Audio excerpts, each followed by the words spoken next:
If you don't know me, my name is Phillip BUCKHAULTS. I'm a if you don't know me, my name is Phillip BUCKHAULTS. I have a PhD in biochemistry and molecular biology. I'm a cancer gene jock.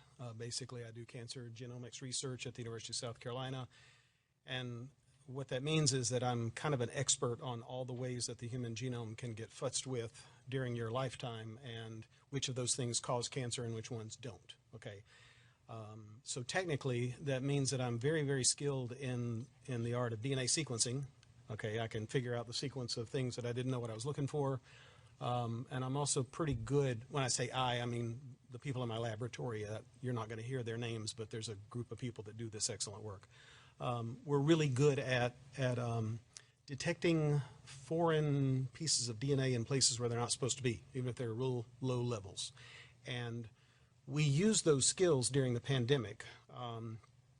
We invented the COVID test that many of you did a spit test.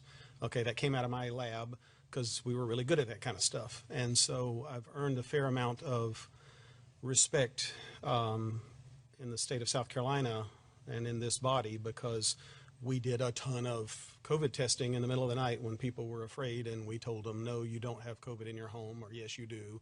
So my qualifications to comment on this are both technical and kind of relational in the state of South Carolina.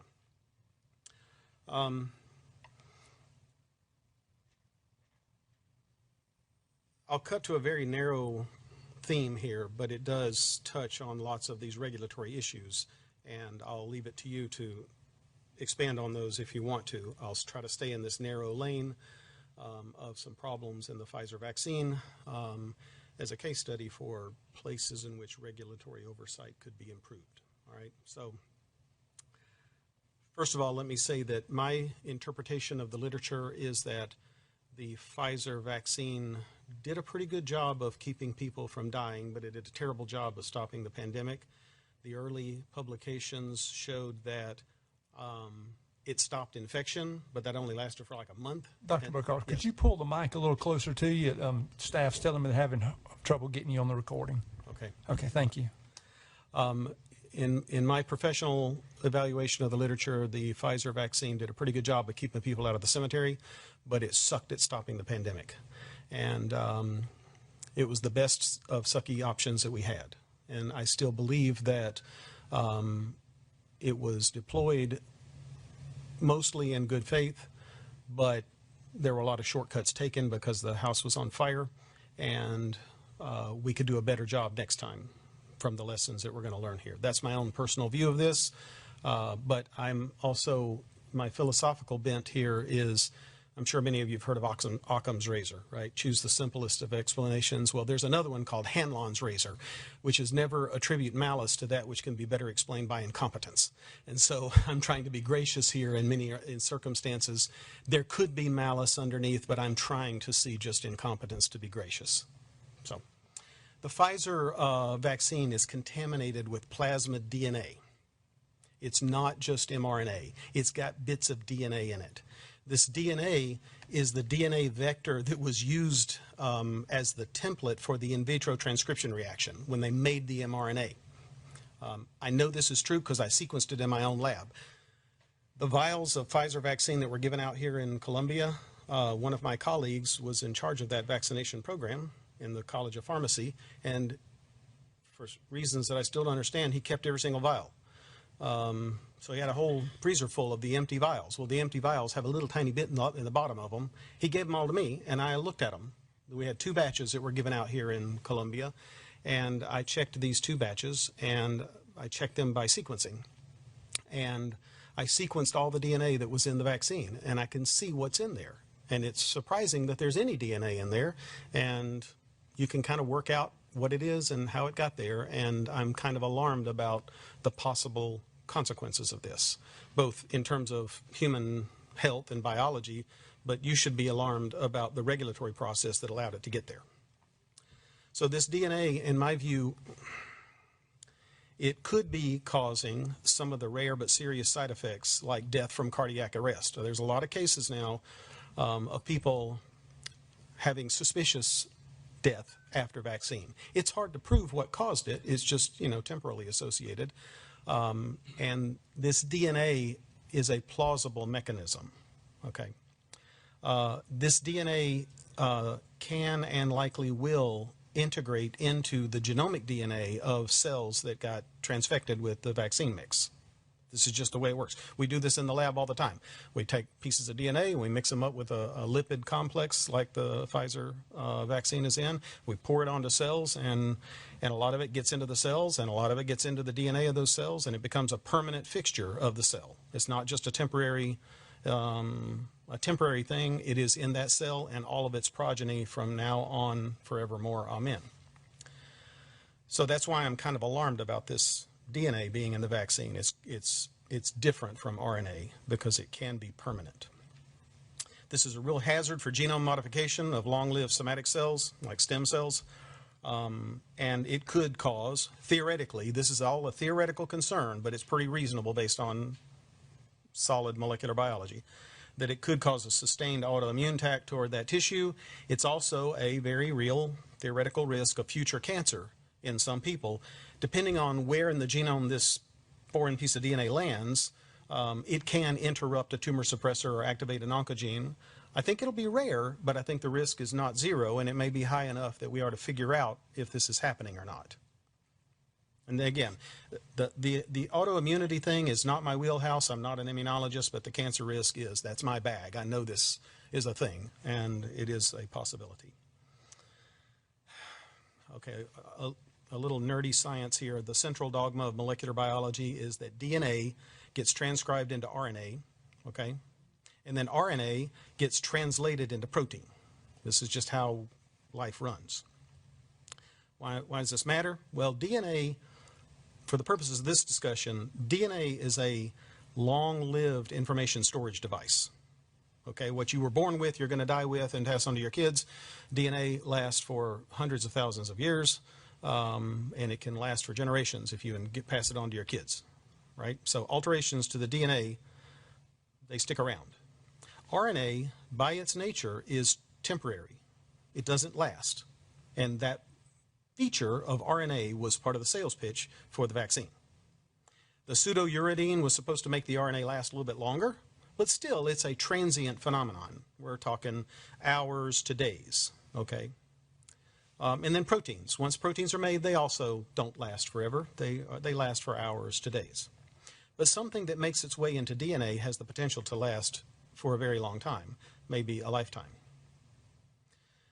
So this is a picture of the sequencing run that I did in the lab from a couple of batches of the Pfizer vaccine. And all those little bitty lines here are the little tiny pieces of DNA that are in the vaccine. They don't belong there. They are not part of the sales pitch or the marketing campaign. And they're there. There's a lot of them. This little graph here in the middle is the size distribution that peaks around 100 base pairs, 120 base pairs. So the DNA pieces that are in the vaccine are short little pieces, 100, 120. There's some that are about 500 base pairs, a few that are even 5,000, but most of them are around 100 base pairs. Why is this important? Because the probability of a piece of DNA integrating into the human genome is unrelated to its size. So your genome risk is just a function of how many particles there are. So it's like, if you shoot a shotgun at a washboard, if you shoot a slug, you have some probability of hitting it. And if you shoot buckshot, you have a bigger probability of hitting it with some shot, right? All these little pieces of DNA that are in the vaccine are analogous to buckshot. You have many, many thousands of opportunities to modify a cell of a vaccinated person.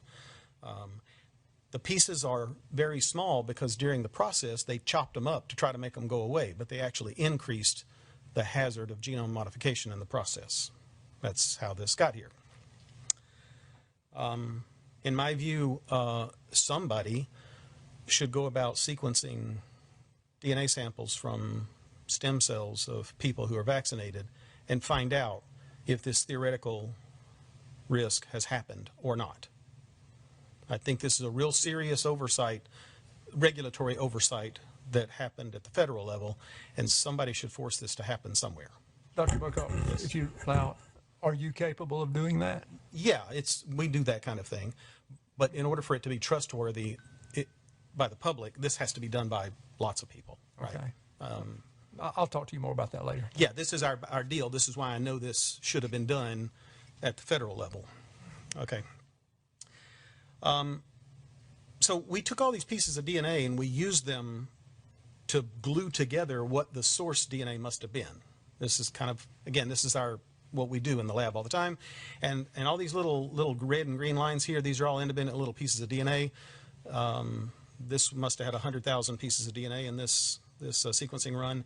And you can put them all back together and see what they came from is this circle over here. It's a plasmid that you can go shopping online to buy from Agilent, and it's clear that Pfizer took this plasmid and then they cloned spike into it, and they used it in a process called in vitro transcription translation, in vitro transcription, where you feed an RNA polymerase this plasmid, and it makes a whole bunch of mRNA copies for you. Okay, and then you take this mRNA, you mix it with the lipid nanoparticle transfection reagent, and now you've got your mRNA vaccine, but they failed to get the DNA out before they did this. So these little pieces, they did make some effort to chop it up, so all these little pieces of the plasmid got packaged in with the RNA. That's clear as day what happened just from the forensics of looking at the DNA sequencing. Okay, a little bit of a regulatory note here. The way you do RNA transcription, in vitro transcription reactions, you have to give it a DNA template, okay? And you can give it a DNA template that is just a synthetic piece of DNA that is only the instructions to make the RNA, and that's what was done for getting the emergency use authorization and the clinical trial. It's called Process 1 if you look up that kind of stuff. They made a PCR product of just the bits that they wanted, and then they did the in vitro transcription, made a bunch of RNA of that. There was no plasmid DNA to contaminate the stuff that was used for the trial. But that making that PCR product doesn't scale the way that was necessary to vaccinate the whole world. So a cheaper way to scale up the production of this template is to clone that PCR product into this plasmid vector, put the plasmid vector into bacteria, and then you can grow up big vats of the bacteria. They make a lot of the plasmid DNA for you. Then you use that plasmid DNA as the template to drive this transcription reaction to make your RNA. And that's how the contamination ended up in the production batches, even though it was not in the stuff that was used for the authorization trials. So I know it's a little bit of nerdy science, but it has regulatory implications for you guys.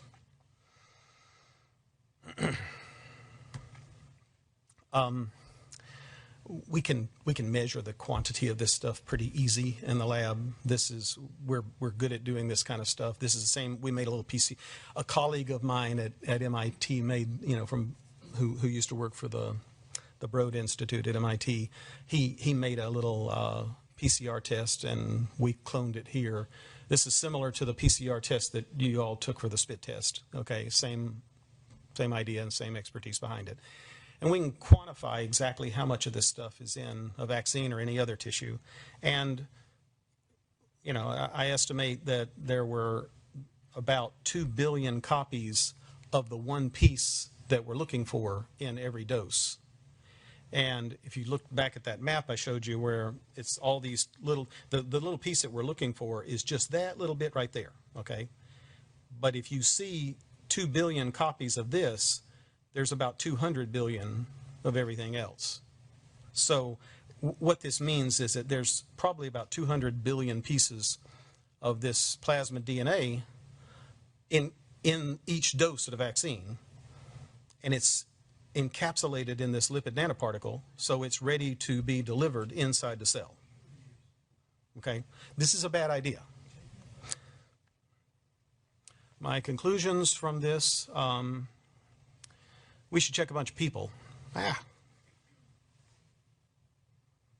conclusions from this, or I should learn how to run PowerPoint.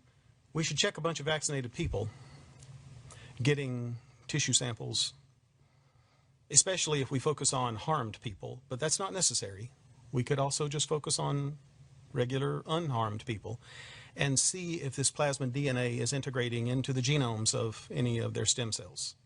It leaves a calling card that is there. One of the reasons why I'm focusing on this is because it's kind of different from a lot of the other imagined harms where you can't really prove it. You can be suspicious because of the timing, but you can't really prove it. This one you can prove it because it leaves a calling card. Okay. You find it in the stem cells of harmed people. It's equivalent to finding a certain type of lead in someone who is now dead. It's pretty reasonable to assume that that's what caused it. The royal we, meaning you guys, should insist that the FDA force Pfizer to get the DNA out of the booster and all future versions of this vaccine. I'm a real fan of this platform, okay? I think it has the potential to treat cancers. I really believe that this platform is revolutionary, and in your lifetime, there will be mRNA vaccines against antigens in your unique cancer, okay? But they got to get this problem fixed, okay? And right now, I think the financial incentives are too great to just keep on rolling with it, and it's going to take some encouragement to get it out. The regulation that allowed this DNA to be there in the first place, I don't think that the amounts there actually exceed the regulation limits. In some batches, it may. In the 2 batches that I looked at, one of them it was just under the limit, and one it was just over the limit. My colleague in Boston has looked at a fair number of other batches, and there's a handful that are super high, and there's a handful that are super low. But the fact that there is a regulatory threshold for amount of DNA allowed in a vaccine is a throwback to an era when we were talking about vaccines that were like a recombinant protein that or a dead virus, attenuated virus produced in CHO cells or something like that. And the DNA that might be in it is naked DNA. And you might have a little bit in the vaccine. That's not a problem because naked DNA gets chewed up immediately upon vaccination, and there's no real mechanism for it to get inside the cells. They inappropriately applied that regulatory limit to this new kind of vaccine where everything is encapsulated in this lipid nanoparticle. It's basically packaged in a synthetic virus able to dump its contents into a cell. So I'm thinking Hanlon's razor here. Okay, I don't think there was anything nefarious here. I think it was just kind of a dumb oversight. And it's going to take, because the financial incentives are so great to just, sweep it under the rug, and the career incentives of people that approve this are going to be, there's nothing wrong here. It's going to take some encouragement to make people prove that it's okay. But I really believe this was an inappropriate application of an old school regulation to a new kind of vaccine. And who knows, maybe we'll check a bunch of people and we'll find out for sure that this is indeed not a problem. And that will do the public good if we prove that.